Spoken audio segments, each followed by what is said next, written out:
Assalamualaikum. I welcome you all to Javed Publishers. We are discussing Kids Science Grade 4 chapter number 2. The topic is ecosystem. In this video we are going to discuss page number 21, competition among organisms. Competition among organism क्या है कि ecosystem को कैसे maintain किया हुआ है, कैसे एक बैलेंस्ड इकोसिस्टम है, रिसोर्सेज को कैसे यूज़ किया जा रहा है, क्या रिसोर्सेज लिमिटेड भी हो जाते हैं तो फिर वो डिपेंड किस पे करते हैं ऑर्गेनिज्म अपने आप को स्टेबल करने के लिए, अपनी ज़िंदगी को चलाने के लिए। आए पढ़ते हैं competition among organisms, page number 21.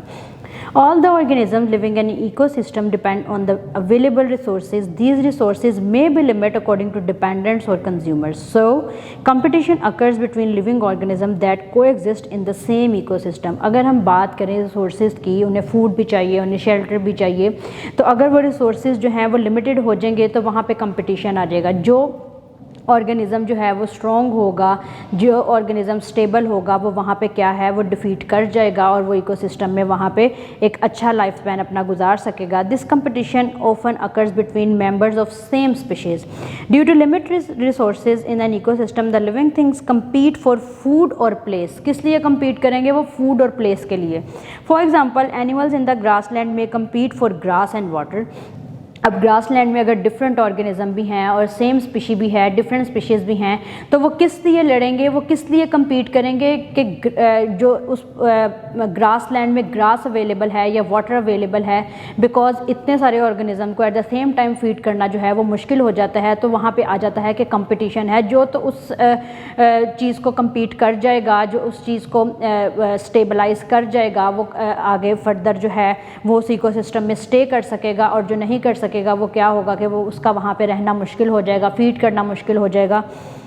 The competition among organisms are of two types. अब दो टाइप के जो है कंपटीशन होते हैं, एक तो इंटर स्पेसिफिक कंपटीशंस होते हैं और एक इंट्रा स्पेसिफिक कंपटीशंस होते हैं।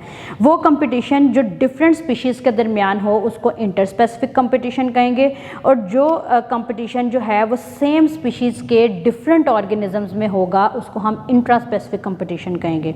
The competition that occurs between individuals of different species is called interspecific competition, whereas the competition that between individuals of same species is called intraspecific competition. चलें आए आगे बात करते हैं impacts of human activities on food chain in an ecosystem के human impacts environment पे क्या हैं। human activities जो हैं क्या वो disturb कर रही हैं food chain को, ecosystem को।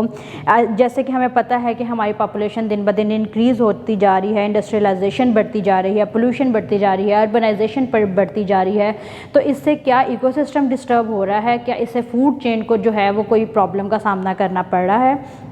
There are visible and irreversible human impacts on environment. Human activities not only disturb the ecosystem but also interrupt food chain. कैसे? This is due to increase in population, industrialization, pollution and urbanization. People cut forests to clear land for farming, housing societies and industries, which is ultimately changing the climate and causing global warming. जब हम trees को cut करेंगे, forest को clean करते जाएंगे, trees जो है वो बिग सोर्स होता है ऑक्सीजन का, वो वजह बनती है रेनफॉल की, तो क्या होगा उससे कि हमारा पोल्यूशन जो है उसमें इजाफा होता जाएगा, लैंड जो है वो कम पड़ती जाएगी। उससे क्या होगा कि अल्टीमेटली ग्लोबल वार्मिंग होगी, जिसकी वजह से हमारा टेम्परेचर जो है वो दिन ब दिन बहुत इंक्रीज़ करता जा रहा है। Human activities are adding harmful substances to air, water and land. Due to this pollution, food chain among many organisms is being affected. अब जैसे कि हमें पता है कि इंडस्ट्रीज़ जो हैं वहाँ से हज़ार्डस केमिकल्स जो हैं वो उसको छोड़ देते हैं, पानी में बहा देते हैं, तो वहाँ पे मेरीन लाइफ जो है वो डिस्टर्ब हो रही है, वहाँ पे बहुत से ऑर्गेनिज्म की जो है वो डेथ होती जा रही है। उसके अलावा जो है वो व्हीकल से जो स्मोक निकल रहा है, हम रेफ्रिजरेटर्स का यूज़ करते हैं, एयर कंडीशनर्स का यूज़ करते हैं, उससे भी जो है वो क्या है कि एयर पोल्यूशन जो है बहुत ज़्यादा बढ़ती जा रही है। For example, fish absorb toxic materials from water. They are consumed by seabirds or other animals. In this way, pollution transfer to other levels of food chain and affects its negatively. Deforestation results in habitat destruction of many plants and wildlife. This may disturb to balance in a food chain by removing or reducing the producers or consumers at different levels of food chain. Many of the organisms have become extinct and some have become endangered due to human activities. उससे होता क्या है? Deforestation से हमारा ecosystem बहुत ज़्यादा disturb होता है। उसके बाद ह्यूमन एक्टिविटीज़ जो हैं पोल्यूशन की वजह से बहुत ज़्यादा प्रॉब्लम जो है वो कोज कर रहे हैं। उससे क्या होगा, अगर हम हंटिंग करते जाएंगे, हम शिकार करते जाएंगे, तो बहुत सी ऐसी स्पीशीज़ हैं जो एक्सटिंक्ट होती जाएंगी और बहुत सी ऐसी स्पीशीज़ हैं जो इंडेंजर्ड होंगी, मतलब कि वो उस पॉइंट पे आ जाएंगी कि अगर उसको कंट्रोल ना किया गया, अगर वहाँ पे उसको जो है वो सेफ़ ना किया गया, तो वो भी स्पीशीज़ जो हैं वो एक्सटिंक्ट हो जाएंगी। अब बात करते हैं कि क्या इसकी प्रिजर्वेशन के लिए हमें कुछ करना चाहिए, कौन से ऐसे पॉइंट्स हैं जिससे हम इकोसिस्टम को प्रिजर्व कर सकते हैं। Certain human activities and lifestyle changes can help to preserve ecosystem. Some of them are given below.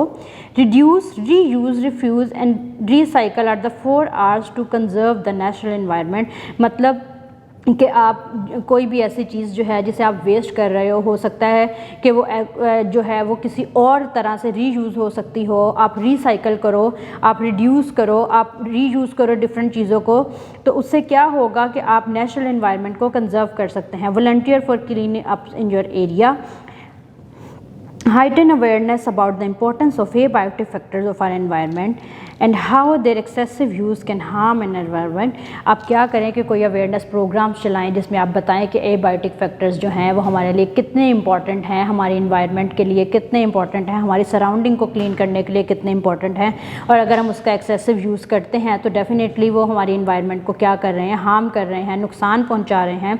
Conserve water, shop wisely, minimise the use of plastic bags and always carry a reusable shopping bag. क्या करें कि plastic bags का use कम से कम करें और आप वो बैग्स का यूज़ करें, शॉपिंग बैग्स का जो रीयूजेबल हो। फॉर एग्जांपल कपड़े के बने हुए हमें बैग्स मिल जाते हैं, उसे क्या है कि हम रीयूज़ कर सकते हैं, उसको हमें डिस्पोज ऑफ करने की ज़रूरत नहीं पड़ती। Use energy efficient light bulb, plant trees and discourage deforestation. Deforestation को डिस्करेज किया जाए, कुछ ऐसे लॉज बना दिए जाएँ कि अगर ह्यूमंस जो हैं वो डिफॉरेस्टेशन की तरफ ज़्यादा जा रहे हैं तो उनके खिलाफ जो है वो कानूनी कार्रवाई की जाए। उससे क्या होगा, डिफॉरेस्टेशन कम हो जाएगी और हमारी इन्वायरमेंट जो है उसको भी ज़्यादा हार्म नहीं होगा। Don't dump waste directly into water bodies. हम क्या करते हैं कि हम अपनी सराउंडिंग को, अपने घर को, अपने एरिया को तो क्लीन कर लेते हैं, लेकिन हम उसी डंप को, उसी गंद को जो है वो बाहर वाटर में बहा देते हैं। उससे क्या होगा कि जो मेरीन लाइफ है और वाटर बॉडीज़ जो हैं वो बहुत ज़्यादा डिस्टर्ब होंगी। उसके बाद हम बात करते हैं use public transport instead of a personal vehicle. अगर पब्लिक ट्रांसपोर्ट यूज़ करेंगे तो उससे एयर पोल्यूशन जो है वो बहुत कम हो जाएगी। इंस्टेड कि आप अपना जो पब्लिक व्हीकल है उसे यूज़ करें। गाड़ियाँ बहुत ज़्यादा होती जा रही हैं, रोड पर ट्रैफिक ब्लॉक रहती है, उससे क्या है कि हमें एयर पोल्यूशन का बहुत ज़्यादा सामना करना पड़ता है, which leads to global warming. उससे क्या है कि हमारे टेम्परेचर जो है उसमें बड़ी चेंजेस आ रही हैं, मतलब टेम्परेचर जो है वो बहुत हाई होता जा रहा है। तो ये सारे पॉइंट्स जो हैं वो हैं इकोसिस्टम की प्रिजर्वेशन के लिए। अगर सारे नहीं, हम 3 से 4 चीज़ों को जो है वो इम्प्लीमेंटेशन करनी शुरू कर दे तो उससे हम अपने इकोसिस्टम को बहुत ज़्यादा बचा सकते हैं।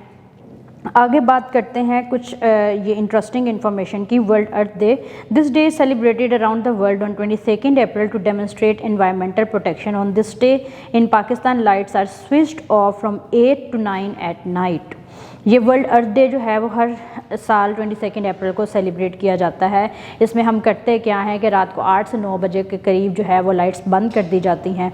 फिर उसके बाद एक आता है प्लांटेशन डे। प्लांटेशन डे में क्या है कि डिफरेंट स्कूल्स में ये सेलिब्रेट किया जाता है। अगर आप इसको कॉमन कर दें, अगर इस चीज़ को कॉमन कर दिया जाए तो बच्चे क्या करें कि छोटे छोटे प्लांट्स जो हैं उनको उनकी प्लांटिंग करें, छोटे छोटे प्लांट्स लगाएं। उससे क्या होगा कि वो डेफिनेटली जब ग्रो करेंगे तो वो ट्रीज़ में डेवलप हो जाएंगे। उससे हमारी एनवायरनमेंट एक तो खूबसूरत हो जाएगी और दूसरा हम बहुत सी और चीज़ों से जो है वो बच सकते हैं। Thank you so much for watching. अपना बहुत सा ख्याल रखिएगा, दुआ में याद रखिएगा और जुड़े रहिएगा हमारी बोलती किताबों के साथ।